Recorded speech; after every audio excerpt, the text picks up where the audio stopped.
Good day and welcome to the news roundup for Monday, February 6. I am Abigail Smythe. Among the stories in this evening's newscast, some public transport operators withdraw services as they press the government to address their concerns about the transport sector. Ministry of Finance to make retroactive payments and grant salary increases to doctors on contract in the public health sector.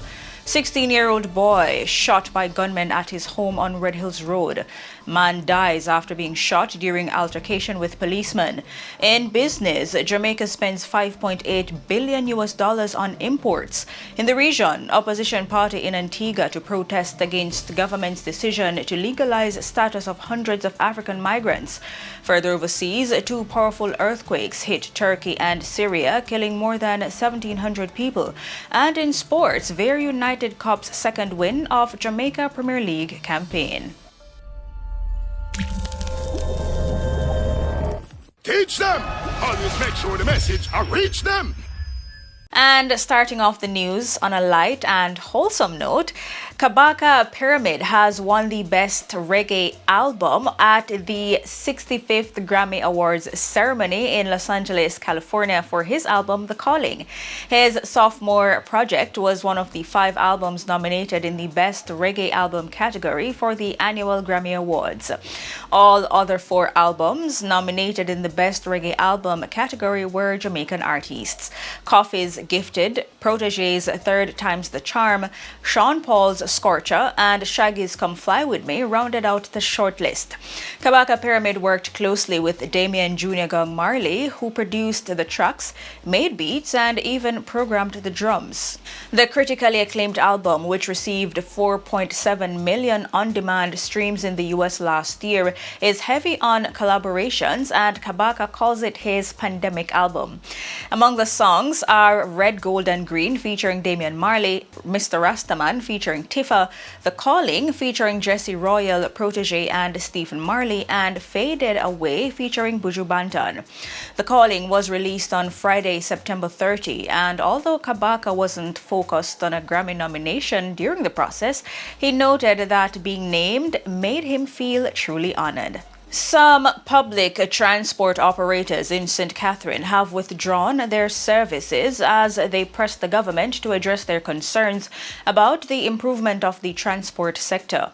The transport operators have cited the increased fines and penalties under the New Road Traffic Act among the reasons for withdrawing their service. Dorian Oscar Finikin, Communication Director and President of the One Voice Transportation Group. We had planned a withdrawal of service for the operators in the public transportation sector today to press the government of some of the concerns that we have as it regards to operating within the KMTR, the New Road Traffic Act, and the ticketing system.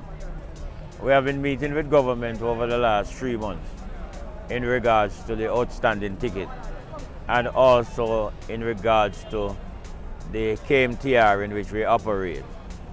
We have sent 4 letters to government over a 3 to 4 month period, and up to date we have not gotten a response from the government. The 15th to the 16th of November 2022 we sent a 5th letter, and to date we have not gotten any response from that letter. And so the concerns that we have are getting more and more, and the deafening ears of the government is causing more effect on the public transportation sector as it relates to the operators and to some extent the investors.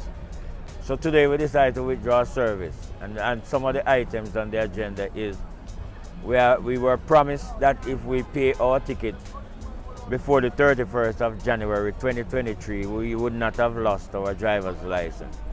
Well, what is happening in the court, you pay the fine, which the fine are double and triple in some cases, and still lose your driver's license.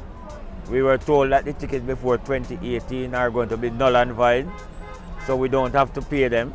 But nonetheless, when we go to the court says that they don't operate off announcement and press release, they operate off laws and gazette, and as far as they are concerned, those tickets have to be paid.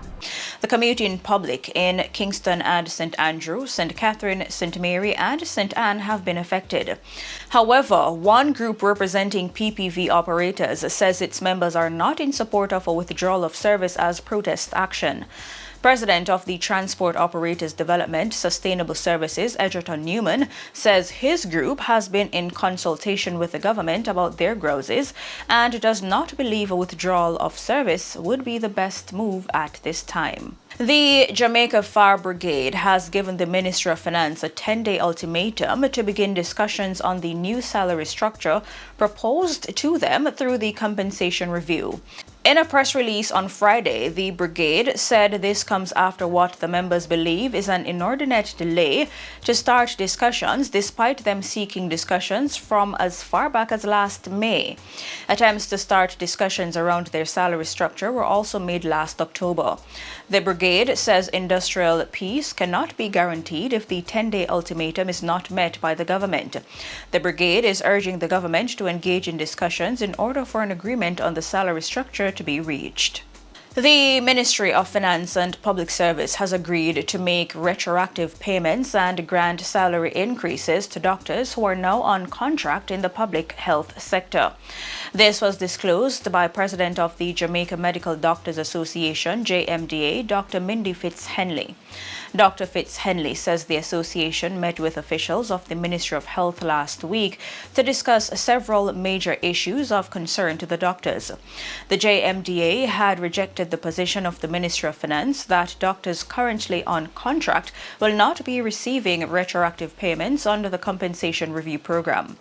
Dr. Henley says she met with members of the association last week to update them on the new position of the Finance Ministry. A 16-year-old boy is now nursing gunshot wounds after he was shot by gunmen at his home on Red Hills Road, St. Andrew, on Saturday. Investigators report that about 9:30 a.m., the Meadowbrook High School student was at home with family members when two armed men entered the yard. The men opened fire, hitting the boy several times before escaping on foot in the area. The boy was rushed to hospital where he has been admitted in serious condition. Investigators say more than 14 spent shells were found at the scene. No motive has been established for the attack. And a gunman shot and killed an unidentified man along West Street in Old Harbour, St. Catherine on Saturday. It is reported that about 5:15 p.m. the deceased was walking along the roadway in the vicinity of Kaluga Cafe when he was shot. He was taken to the Spanish Town Hospital where he died. The Old Harbour police are investigating. A licensed firearm holder is under investigation by the St. Elizabeth Police in connection with an incident in which his companion was shot during a domestic dispute Sunday afternoon. It is understood that the licensed firearm holder and the woman were engaged in an altercation in his motor vehicle in Goshen. During an alleged tussle, the woman was shot. She was rushed to the Mandeville Regional Hospital for treatment. The extent of her injuries is not yet known. A man who was shot on Sunday during an altercation with a policeman on Wynwood Road in Kingston has died. The deceased has been identified as 39-year-old Marvin Palmer, otherwise called Bummy, of Woodglen Avenue, Kingston 10. Reports are that about 8:30 a.m. there was an altercation between a taxi driver and another motorist after a minor fender bender at the corner of Mountain View Avenue and Wynwood Road. The policeman intervened, but despite reportedly identifying himself, was attacked by one of the motorists. He reportedly took evasive action and fatally shot his attacker. The matter was reported to the Independent Commission of Investigations Indicom and the Inspectorate of Professional Standards and Oversight Bureau. Teachers at the Norman Manley High School are said to be restive following an incident in which the Dean of Discipline was attacked by students. A video of the incident has been doing the rounds on social media. It is understood that the male teacher attempted to address a breach of the school's dress policy by a female student. The student reportedly became boisterous and assaulted the teacher. The teacher then retaliated and a physical altercation ensued between the two. Several students then began assaulting the teacher. In business news, the Statistical Institute of Jamaica, Statin, is reporting that for the period January to September 2022, Jamaica spent $5.8 billion on imports, an increase of 37% when compared to the corresponding period in 2021. For the first 9 months last year, the country exported $1.3 billion worth of goods, a 10% increase when compared to the first 9 months of 2021. Statin says domestic exports, which measures all goods grown, produced, extracted, or manufactured in Jamaica, which leave through Jamaican ports to a foreign destination, fell by 5%. This was due largely to the 56% drop in exports from the mining and quarrying industry. And in the region, the opposition United Progressive Party in Antigua is to protest against the government's decision to legalize the status of hundreds of African migrants who traveled to the island via Antigua Airways and other chartered flights from West Africa. Last week, the cabinet announced that it was looking into the possibility of granting legal status to those West African visitors who wished to stay in the country.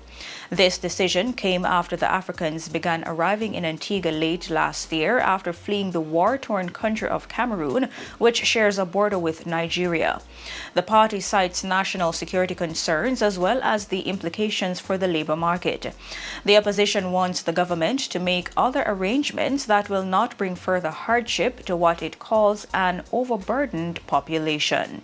On the international scene, two powerful 7.8 and 7.5 magnitude earthquakes hit southern Turkey and northern Syria early Monday morning, killing more than 1,700 people. The first earthquake hit near the border between Turkey and Syria, while a second quake struck in southeastern Turkey. More than 40 countries have since offered support to Turkey. The country's president says at least 5,383 people had been wounded. Dozens more are injured in Syria.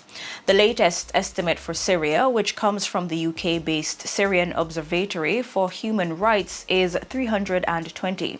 That means the total estimated death toll for the quake now exceeds 2,000. The number is expected to rise further. Hundreds of people are still believed to be trapped under rubble as rescue workers search mounds of wreckage in cities and towns across the area. And finally, in sports, Very United copped a 1-0 win over Harbourview in their Jamaica Premier League encounter on Sunday at the Wembley Centre of Excellence. The win was Vere's second of the campaign after their 1-0 win last week against Falkland. It was the second time in a week that Harbourview were going down 1-0 after they fell to Arnett Gardens last week.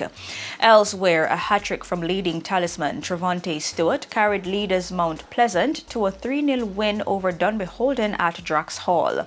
And in the day's other matches, Arnett Gardens defeated Tivoli Gardens 2-1, while the Humble Lion versus Waterhouse and Cavalier versus Montego Bay United games both ended 0-0. And that's it for your news roundup for today. I am Abigail Smythe. Have a good evening and see you next time.